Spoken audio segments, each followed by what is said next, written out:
I've been wrestling with something recently, and it's not a crocodile. Well, maybe a metaphorical crocodile. The thing I've been wrestling with is kind of the shape of my business as it is right now. Up until this point, I have been a full-time composer. I still am a full-time composer, specifically writing for movie trailers, advertising, video game promos, TV stuff, production music, that type of stuff.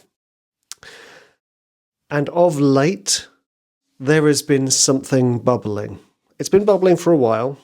It's not an upset stomach, no. It's this idea of my own record label.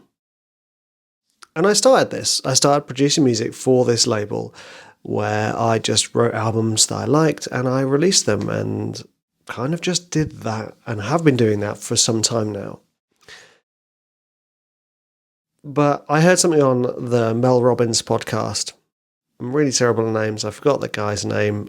He used to be a monk, then a consultant, and then trained people to wrote a book about being a monk and all sorts. And he was talking about this idea that it's not the thing that's not getting you to where you're not getting to where you want to go, not because you're doing the wrong things to get there, but because you're holding on to something from the past. And I think I'm holding on to being a composer, a production music composer, a trailer music composer. I think I'm holding on to that too tightly. And I'm really scared to say it, but I feel like I'm going to be diving headfirst into this record label because I feel like this is more me, it's more authentically me, it's something that excites me, it gives me all the freedom and wonders that I have as a composer, but also extra awesome stuff too. So the thing I'm wrestling with, and I'm sure a lot of you wrestle with this, is letting go of your current situation with confidence that moving on to a future situation is all going to be fine. It's all going to work out. Because I earn good money as a trailer music composer. I achieved quite a lot of success as a trailer music composer. But even sort of at the peak of my success, I was kind of getting this kind of itch. Like, I want to produce something else. I want to do something else that's more like songwriting, that's producing my own music, that's not writing music for clients. And it's been kind of buzzing around in my head, and that podcast just kind of like struck me that I've been holding on too tightly to what was, and I need to let it go. I mean, you know, you hear these podcasts where they're like, just let go of the stuff, and you're like, how do you do that? How do you just let go of it? I guess you just feel the feelings about it, feel the fear, feel the anger, feel the whatever it is. Either way, this notebook has been part of the process of sharing kind of the behind the scenes, basically my thought process. And this is basically like my kind of nod to old style blogs and old style vlogs, which was kind of like, hey, this is what I'm doing. Catch up with me at today's news.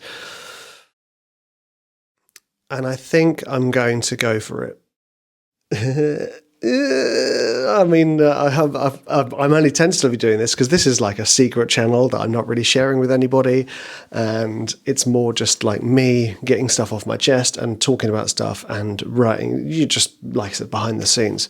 So even me saying this feels terrifying. Me saying it to my large email list and to my existing customers and my existing YouTube channel, that feels quite scary because I still have all the knowledge I have as a trailer music composer and a production music composer.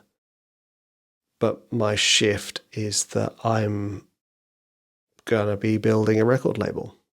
I am building a record label. My record label currently has 32 albums in it already, and that's only in the last 8 months, 10 months that I've produced that. Actually, that's only the stuff that I've produced in those 10 months. Before that, I had already had about 20 albums as well. So my record label already has 50 albums. So it's It's a thing. And I want to give that thing life and love and attention. Because up until now, it's been like I just write the music and kind of just put it out and didn't do anything with it. Maybe I'd email my list and say, oh, a new album, listen to it. And no one would listen to it because they were all there for my education content. They're all there to listen to me teaching them how to do stuff rather than listening to the content I have to create as me as a composer and producer. And I think it's really, really interesting. I wonder how many of you are in a similar situation where you're currently doing something. It could even be like you're currently a production music composer and you want to move into trailing music, but it feels a bit scary. Or that you're currently in a 9-to-5 job and you want to get into writing music. I've been in this position before when I was a teacher and I wanted to get into writing music. And actually, thinking about this and saying this out loud, it wasn't until I was just like, right, I'm giving up teaching. I'm going to do composing full time. I didn't have any like dead certs at the time. The moment I declared that out loud or internally, that's when stuff started coming in. So this video was for me kind of just like going through the struggle, like figuring out, oh, okay, yeah, I want to do this stuff. I desperately want to do this stuff. You know what I'm feeling like? That's that burning desire to write your own music and have it listened to and loved and treated like its own entity. That burning desire is so intense. It has never gone away. Even when I was, as I said, earning great money from writing music, but it wasn't my music. And it's not like a childish, egotistical thing. It's just like when you're doing music in that context, writing for other people, you're writing music for them. You are providing a service. You know, a plumber coming to your house and doing your plumbing isn't going to take a huge amount of ownership of the plumbing. He's not going to be like, that's my plumbing, baby. He's not going to be like, that's my house, that's my thing. It's like he did some plumbing for us. It's the same with writing music and creative stuff. Yes, it is slightly different because you are creating something. But even when you're building anything, you're creating something. So that desire, that burning in my heart and my soul to just produce the music I want to produce has never gone away. So I need to let that fire out. And I think it's the same for you. And it's terrifying, it's scary. And this, like I said, I've done this before, but back then it was terrifying and scary. And now it's terrifying and scary. Because I'm just worried that all of the people who know me and like me for what I do now are going to be like, wait, what? What? But I will need you to teach me how to do action percussion drums.